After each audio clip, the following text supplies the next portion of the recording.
Hello. कभी सोचा है कि हमारे अंदर वो कमाल की फैक्ट्री कैसे चलती है जो हमारे खाए हुए हर निवाले को एनर्जी में बदल देती है? तो चलिए आज हम मानव पाचन तंत्र यानी ह्यूमन डाइजेस्टिव सिस्टम के उसी शानदार सफर पर निकलते हैं।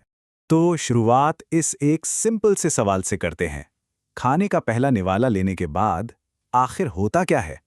यही सवाल हमें एक बहुत ही दिलचस्प जर्नी पर ले जाएगा। और ये रहा हमारे इस पूरे सफर का मैप। ये तस्वीर हमें डाइजेस्टिव सिस्टम का पूरा रास्ता दिखाती है, शुरू से लेकर आखिर तक। चलिए इसे ही फॉलो करते हैं। तो सबसे पहले बात करते हैं एंट्री पॉइंट की, यानी वो जगह जहां से ये सारा का सारा सफर शुरू होता है। और आपको बता दूं, ये प्रोसेस पेट में पहुंचने से बहुत पहले ही स्टार्ट हो जाता है। जी हाँ, सब कुछ यहीं से शुरू होता है, मुंह से।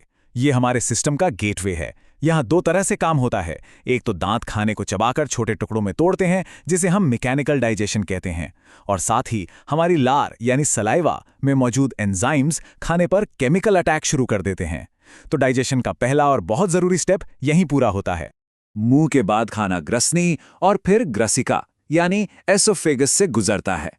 इससे आप एक तरह की फूड पाइप समझ सकते हैं। ये बस एक मस्कुलर ट्यूब है जो खाने के गोले को मुंह से पेट तक नीचे पहुंचाती है। अब हम पहुंचते हैं कहानी के मेन हीरो, हमारे सेंट्रल प्रोसेसर तक, यानी पेट। ये खाना तोड़ने का मेन सेंटर है। पर मजे की बात यह है कि ये अकेले काम नहीं करता। इसके कुछ बहुत ही इंपॉर्टेंट हेल्पर्स भी हैं। चलिए पेट को जरा करीब से देखते हैं। इसका ये जो जे शेप है ना, ये कोई एक्सीडेंट नहीं है। इसे एकदम परफेक्टली डिजाइन किया गया है ताकि ये खाने को अच्छे से मिला सके और तोड़ सके। पेट असल में एक पावरफुल मिक्सर ग्राइंडर की तरह है। इसकी मजबूत दीवारें खाने को घुमाती हैं, मथती हैं और उसे बहुत स्ट्रॉन्ग एसिड्स और एंजाइम्स के साथ मिला देती हैं। ये सब मिलकर प्रोटीन को तोड़ना शुरू कर देते हैं, जब तक कि सब कुछ काइम नाम के एक गाढ़े लिक्विड पेस्ट में ना बदल जाए। लेकिन सोचने वाली बात यह है कि पेट में तो एसिड है, ठीक है, पर डाइजेशन के लिए जो बाकी के जरूरी केमिकल्स और जूस चाहिए, वो कहां से आते हैं? इसका जवाब छिपा है इन हेल्पर्स में। पहला है लिवर, जो एक असली केमिकल फैक्ट्री है।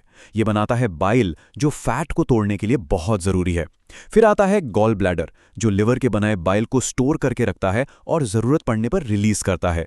और तीसरा है पैंक्रियाज, जो इतने पावरफुल एंजाइम्स का कॉकटेल बनाता है जो कार्बोहाइड्रेट, प्रोटीन, फैट सबको पचा सकता है। भले ही खाना इनके अंदर से नहीं गुजरता, पर इनके बिना डाइजेशन अधूरा है। अच्छा, पेट में खाना पचने के बाद अब आता है जर्नी का अगला बड़ा फेज, एब्जॉर्प्शन हाईवे, यानी हमारी आंतें। ये वो जगह है जहां बॉडी खाने में से जरूरी पोषक तत्वों को सोखना शुरू करती है। अब देखिए, आंतों के दो हिस्से हैं और दोनों का काम एकदम अलग है। छोटी आंत, जो बहुत लंबी और घुमावदार होती है, वो असल में न्यूट्रिएंट्स को सोखने का मेन हब है। वहीं बड़ी आंत, जो छोटी और चौड़ी होती है, उसका मुख्य काम है पानी को सोखना और बचे हुए वेस्ट को बाहर निकालने के लिए तैयार करना। तो ये सोखने का प्रोसेस होता कैसे है? पहले छोटी आंत में लाखों छोटे छोटे स्ट्रक्चर्स होते हैं जो सारे काम की न्यूट्रिएंट्स जैसे विटामिन्स और मिनरल्स को खींचकर खून में भेज देते हैं। फिर बड़ी आंत में जो बचा कुचा खाना होता है, उसमें से पानी को वापस सोख लिया जाता है और आखिर में जो वेस्ट बचता है उसे ठोस बनाकर शरीर से बाहर निकालने की तैयारी की जाती है। तो चलिए अब इस सफर के बिल्कुल आखिरी पड़ाव पर चलते हैं, जहां ये प्रोसेस जाकर पूरा होता है। बड़ी आंत के बाद जो वेस्ट है वो मलाशय यानी रेक्टम में जमा होता है और फिर एनस के जरिए शरीर से बाहर निकाल दिया जाता है। और बस यहीं पर खाने का ये अंदरूनी सफर खत्म हो जाता है। तो चलिए फटाफट से इस पूरी कमाल की जर्नी को एक बार फिर से देखते हैं और समझते हैं कि ये पूरा सिस्टम एक टीम की तरह कैसे काम करता है। इस पूरे डायग्राम को एक बार फिर देखिए। मुंह से एंट्री से लेकर फाइनल एग्जिट तक ये एक परफेक्टली कोऑर्डिनेटेड सिस्टम है। हर अंग का अपना एक खास और जरूरी रोल है और ये सब मिलकर हमारे शरीर को हर दिन, हर पल ताकत देते हैं। तो हम कह सकते हैं कि पाचन तंत्र इंजीनियरिंग का एक नायाब नमूना है, जो हमारे खाए गए भोजन को हमारे इस्तेमाल की एनर्जी में बदल देता है।